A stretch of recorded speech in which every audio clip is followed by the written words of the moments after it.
Hello viewers, welcome back to my channel digital insight. Microsoft Excel expert টিউটরের মধ্যে সবাইকে welcome.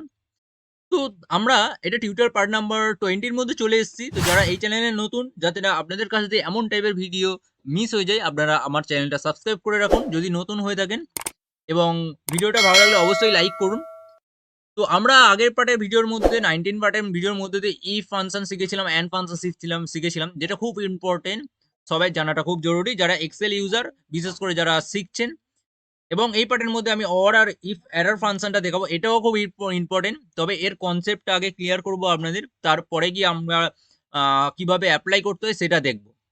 তো first of all, or function দিয়ে আমরা কি করতে পারি এটা আমরা জানবো। তো অর ফাংশনের মধ্যে দিয়ে আমরা এক এবং একের বেশি লজিক ইউজ করতে পারি।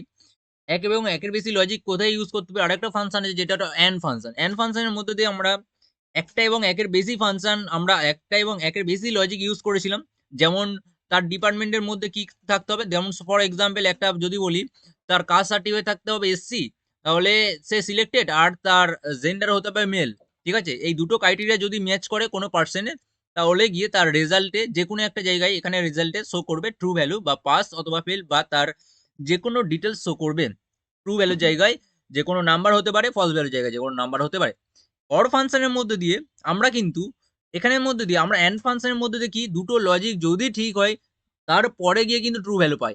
দুটো লজিক মানে দুটো ক্রাইটেরিয়া যদি মিলে যায়, এসসিও থাকতে হবে, আর কি থাকতে হবে, তার জেন্ডারটা মেল থাকতে হবে। ওকে, দুটো ক্রাইটেরিয়া যখন মেলে তখন গিয়ে ট্রু ভ্যালু দেয়। কিন্তু অর ফাংশনের মধ্যে দিয়ে কি হয়, অর মানে অরের বাংলাকে কি বলে, অথবা। এটা অথবা এই লজিকটা যদি মেলে, তারপরে গিয়ে আমরা ট্রু ভ্যালু পাবো। তো সেটা আমরা দেখব। ঠিক আছে, যদি দুটোই লজিক ভুল হয় তাহলে তার ক্ষেত্রে গিয়ে কিন্তু ফলস ভ্যালু আসবে। তো দেখুন এখান থেকে, তো আমি একটা এক্সাম্পল তুলে ধরছি এখানের মধ্যে দিয়ে। সাপোজ এখানে বলছি যে কাস্ট সার্টিফিকেটটা তার এসসি হতে হবে, এবং আরেকটা তৈরি করে নিচ্ছি আমি এখানে, এবং তার মার্কসটা কত হতে হবে, মার্কস হতে হবে তার। আচ্ছা, এখানে আমি মার্কস তৈরি করে নিচ্ছি একটা, ঠিক আছে, র্যান্ডমলি মার্কস তৈরি করছি আমি এখান থেকে। আমি র্যান্ডমলি মার্কস তৈরি করে নিচ্ছি। সাপোজ ধরো এখান থেকে তার এখান থেকে আমি একটা পার্সেন্টেজ জেনারেট করছি। ঠিক আছে, 20 থেকে আমি এখানে দিলাম 100।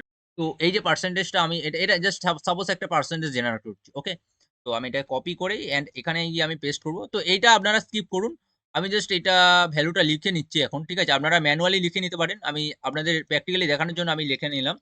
ওকে, কুল। তো এরকম ভাবে পার্সেন্টেজ নেওয়ার কোনো দরকার নেই, জাস্ট আমি নাম্বারের উপর দেখাই। তো আমার কাছে দুটো কোশ্চেন। ফার্স্ট কোশ্চেন হলো তার কাস্ট সার্টিফিকেটটা হবে এসসি হতে হবে, এবং তার মার্কস পেতে হবে। কত পার্সেন্ট মার্কস পেতে হবে? তারকে মিনিমাম 60% অ্যাবove মার্কস পেতে হবে।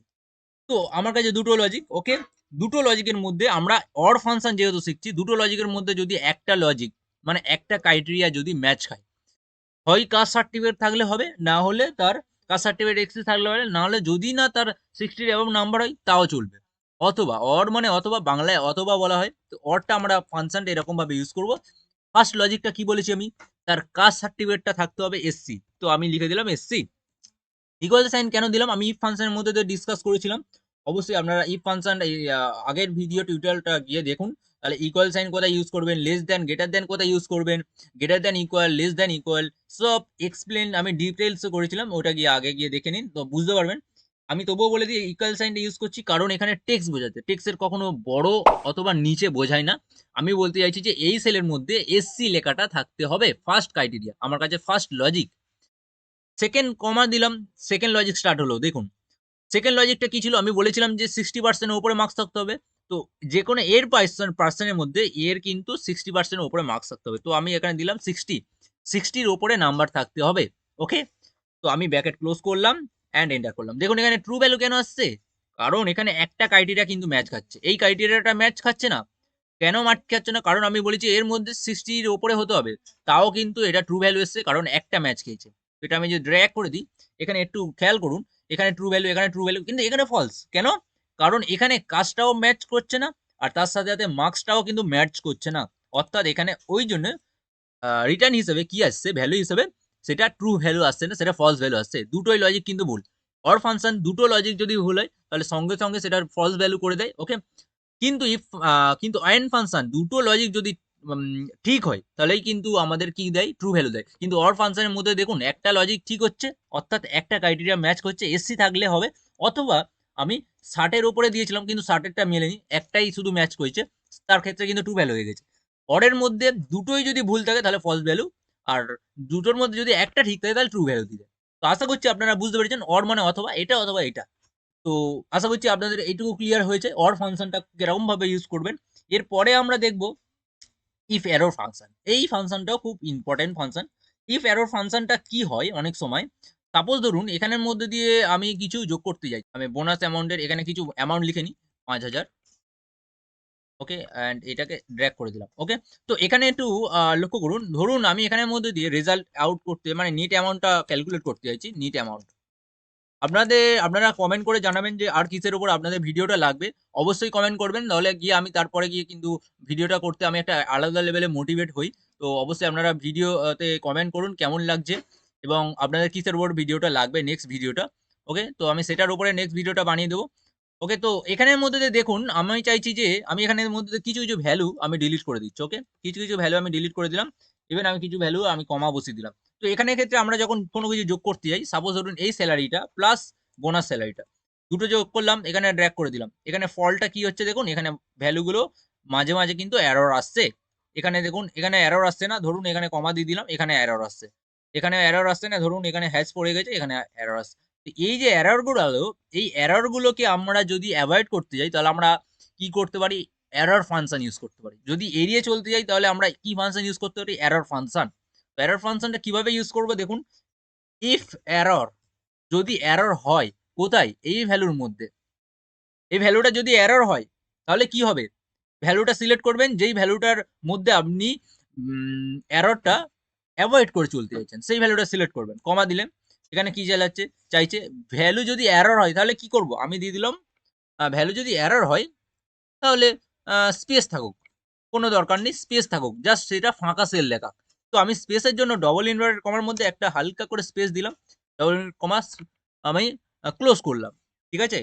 শুরু করেই মাঝখানে একটা স্পেস দিলাম হালকা করে, তারপরে আমি ডবল ইনভার্টেড কমা ক্লোজ করলাম, অ্যান্ড ব্র্যাকেট করলাম, অ্যান্ড এন্টার করলাম। এখান থেকে আমি ডবল ক্লিক করলাম, দেখুন এখানের মধ্যে এটা আসছে, কারণ কি আমি বলেছি যদি ভ্যালু এরর হয় তাহলে কিন্তু স্পেস আসবে। আমি তো এখানে এররের মধ্যে দিয়ে দিয়েছি, ইফ এরর হয় তাহলে কিন্তু স্পেস আসবে। অতএব এখানে কিন্তু স্পেস আসছে, কোনো কিছুই দেখাচ্ছে না, জাস্ট স্পেস। দেখুন এখানে কোনো ভ্যালুই দেখাচ্ছে না। তো এমন করে আপনারা যদি চান যে এরর ভ্যালুটা অ্যাভয়েড করে চলবেন, তাহলে এইখানের মধ্যে আপনারা এই ফাংশনটা ইউজ করতে পারেন, ইফ এরর ফাংশনটা। অথবা আপনারা চাইলে যে কোনো ভ্যালু এর মধ্যে কিন্তু আপনারা ডিসপ্লে করাতে পারেন। ধরুন আমি ডবল ইনভার্টেড কমার মধ্যে লিখছি রং ভ্যালু, রং ভ্যালু, রং ভ্যালুটা লিখলাম, কারণ আমি চাইছি যে যেখানে যেখানে এরর আসছে সেখানে সেখানে রং ভ্যালুটা ডিসপ্লে করুক। তো আমি এবারে এই যে ফাংশনটা যেটা লিখলাম ডবল ইনভার্টেড কমার মধ্যে, তো আপনারা টেক্সট লিখতে গেলে ডবল ইনভার্টেড কমার মধ্যে লিখবেন, এটা আমি আগেও থেকে বলছি। তো এটা আপনারা কি করবেন, এবারে ডবল ক্লিক করলেই যেখানে যেখানে ভ্যালু এরর আসবে সেখানে সেখানে এই লেখাটা আসবে, রং ভ্যালু লেখাটা আসবে। তো আশা করছি আপনারা এই ইফ এরর ফাংশনটা বুঝতে পেরেছেন, অ্যান্ড অর ফাংশনটাও বুঝতে পেরেছেন, অ্যান্ড কনসেপ্টটাও ক্লিয়ার হয়েছে, আপনারা এরকম ভাবে অ্যাপ্লাই করবেন। তো যদি ভিডিওটা ইনফরমেটিভ মনে হয় অবশ্যই লাইক করুন, অ্যান্ড যারা নতুন এই চ্যানেলের মধ্যে তারা সাবস্ক্রাইব করে রাখুন, কারণ এর পরে একটা ইম্পর্টেন্ট ভিডিও আনতে চলেছি আমি স্যালারি শিটের মধ্যে দিয়ে, কিভাবে স্যালারি শিট কিভাবে তৈরি করতে হয় সেটা ম্যানুয়ালি দেখাবো আপনাদেরকে প্র্যাকটিক্যালি। এবং যদি ভিডিওটা ভালো অবশ্যই লাইক করেন, কমেন্ট করে জানান আপনাদের কিসের উপর ভিডিও লাগবে, আমি সেটার উপরে ভিডিও তৈরি করব। অবশ্যই কমেন্ট পড়তে অবশ্যই ভালো লাগে, আপনারা কমেন্ট করে জানান বা কতটা বুঝতে পারছেন বা আমি কতটা আপনাদেরকে বোঝাতে পারছি, আমি সেটা কমেন্টের ফিডব্যাক দেখে আমি বুঝতে পারবো। তো নেক্সট ভিডিও টিউটোরিয়ালের মধ্যে দিয়ে আপনার সাথে দেখা হচ্ছে, বাই।